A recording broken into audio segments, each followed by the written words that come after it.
नमस्कार. मालिकेच्या आजच्या भागामध्ये आपल्याला पाहायला मिळणार आहे की लीलाला ताईजींनी बाहेर जायला सांगितलेलं असतं. कारण लीलाने सांगितलेलं असतं की माझ्यासाठी स्पेशल काहीतरी करा आणि लीलासाठी जे स्पेशल करणार असतात म्हणून लीलाला बाहेर जायला सांगतात.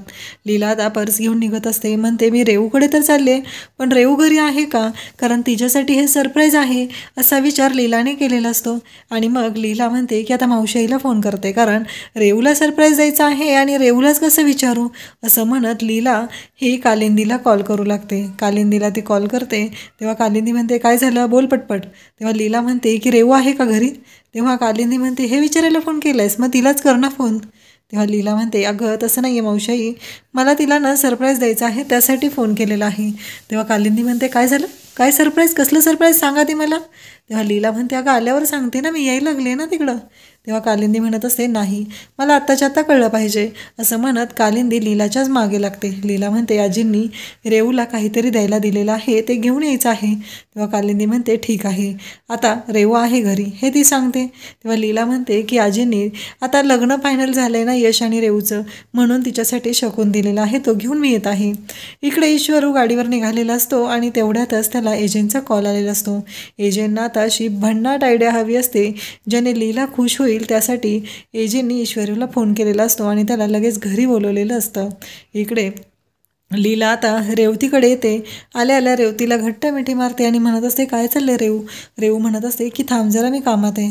ताई तू तिथं थांब जरा. तेव्हा लीला म्हणते काय चाललंय, तुझं आणि यशचं भांडण झालंय आणि तू माझ्यावर का चिडचिड करतेस, म्हणजे तू मला का इग्नोर करते, मला का टाळतेस. तेव्हा रेवू म्हणते नाही गं, ऑर्डर आहे. तेव्हा लीला म्हणते एवढे बॉक्सेस आणलेले आहेत, एवढी मोठी ऑर्डर आहे. तेव्हा लीला म्हणत असते की रेवू काय चाललंय तुझं, मला कळेल का. तेव्हा रेवती म्हणते की हे बघ ताई, तुला मी सांगते स्पष्टच, मला हे लग्न करण्यामध्ये इंटरेस्ट नाही. कारण मला माझ्या बाबांचा, माझ्या आईचा झालेला अपमान जो आहे, तुला जो तिथं त्रास सहन करायला लागतो, ते सगळं त्यांना दाखवून द्यायचं आहे. मी माझ्या पायावर उभी राहू शकते हे त्यांना दाखवून द्यायचं आहे.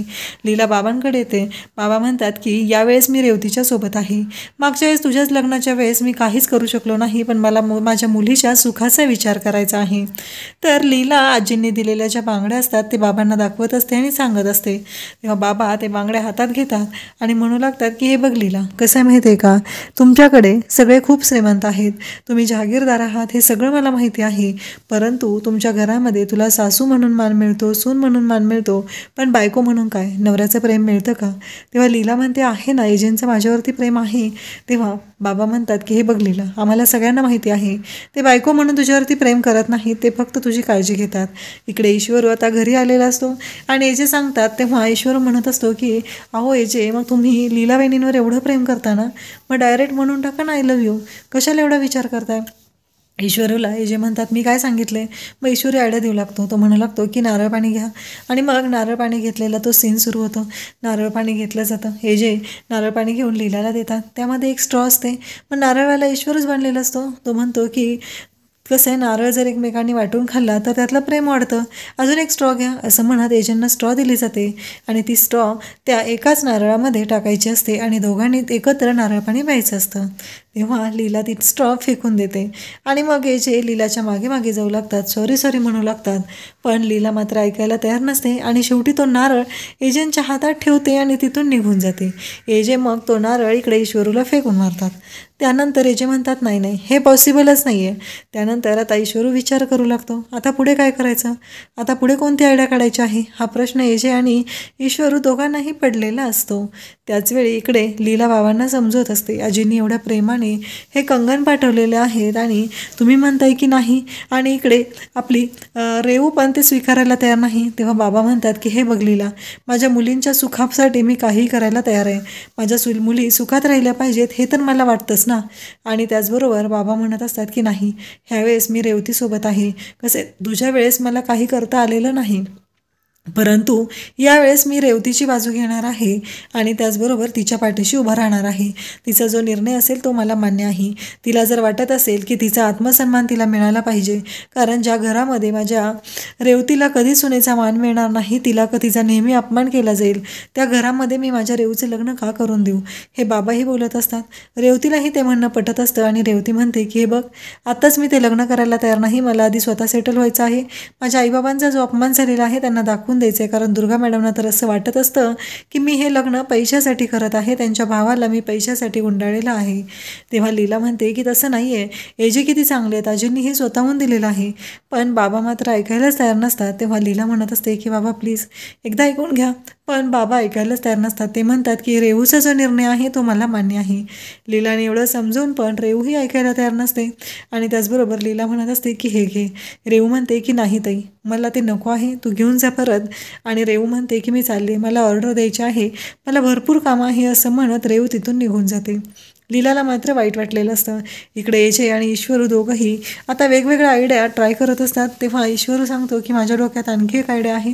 आणि मग एजेंना ईश्वरी आयडिया सांगू लागतो. म्हणतो की तुम्ही रात्रीच्या ठीक वेळी बाहेर गेलेला आहात, लीला मॅडम आहेत सोबत, त्यांना थंडी वाजत आहे, मग तुम्ही त्यांना शाल पांघरून टाका.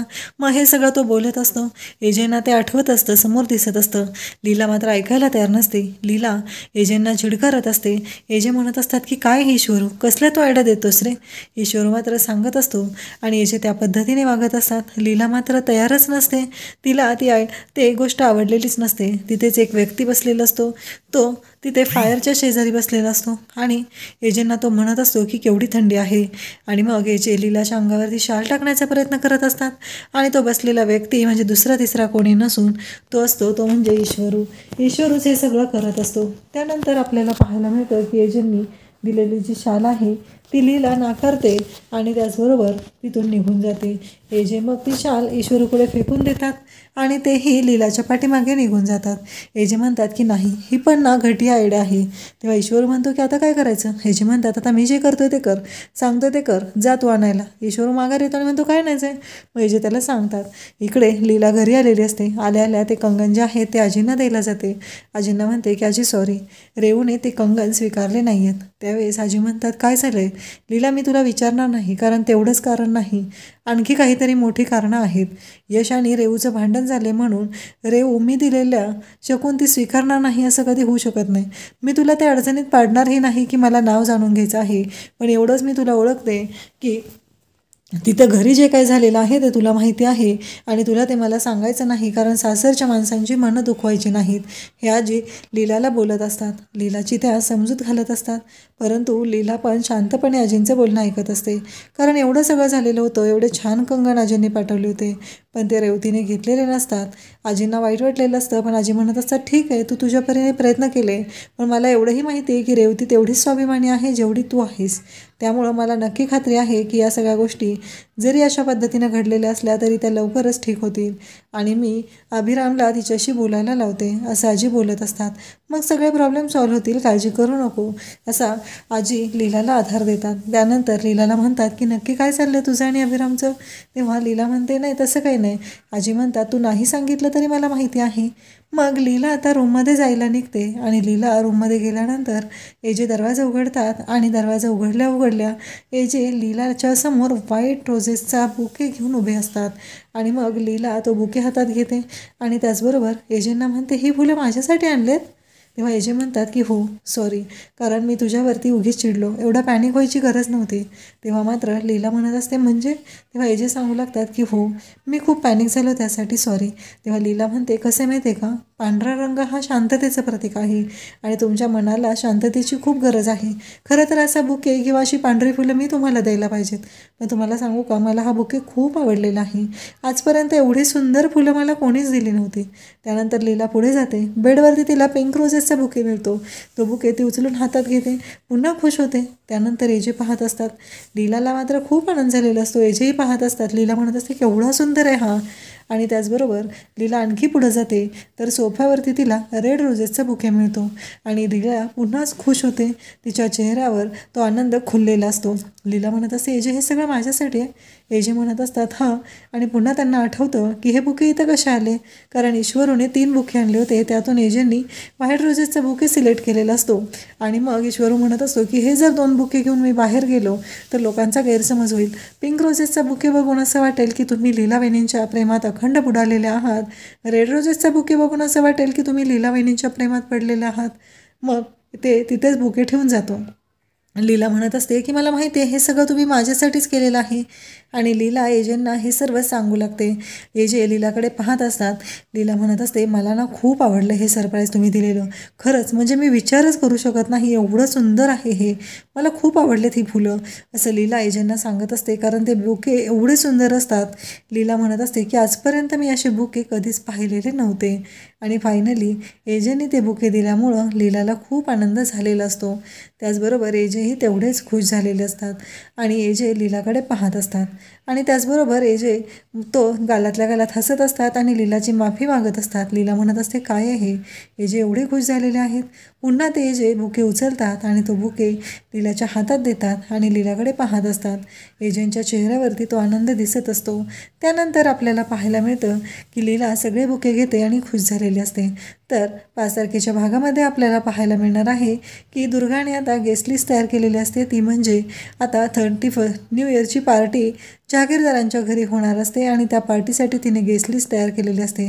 तेव्हा एजे म्हणतात की हे बघ यावेळची पार्टी दुर्गा इथेच होणार आहे आणि ती पार्टी खूपच खास असणार आहे. कारण ती पार्टी मी लीलासाठी अरेंज करत आहे. त्यामुळं ही गेस्ट लिस्ट वगैरे याची काही गरज नाही असे एजे स्पष्टपणे सांगत असतात. आणि मग दुर्गाला त्याचबरोबर सरस्वती लक्ष्मी या तिघींनाही खूप मोठा धक्का बसलेला असतो. आणि त्या म्हणत असतात की काय आहे एजे जे सांगत आहेत ते म्हणजे उद्या एजेंनी आय लव्ह यू म्हणलं तर ती लीला एजेंना आय लव्ह यू म्हणायला तयारच आहे. कारण ती एजेंटवर प्रेमच करते. हे सगळं या तिघींचं बोलणं चालू असतं. आणि एजे मात्र जाम खुश असतात. कारण लीलाला न्यू इयरची पार्टी जंगी सेलिब्रेशन करत त्यांना द्यायची असते. अशाच अपडेटसाठी चॅनलला सबस्क्राईब करा. थँक्यू.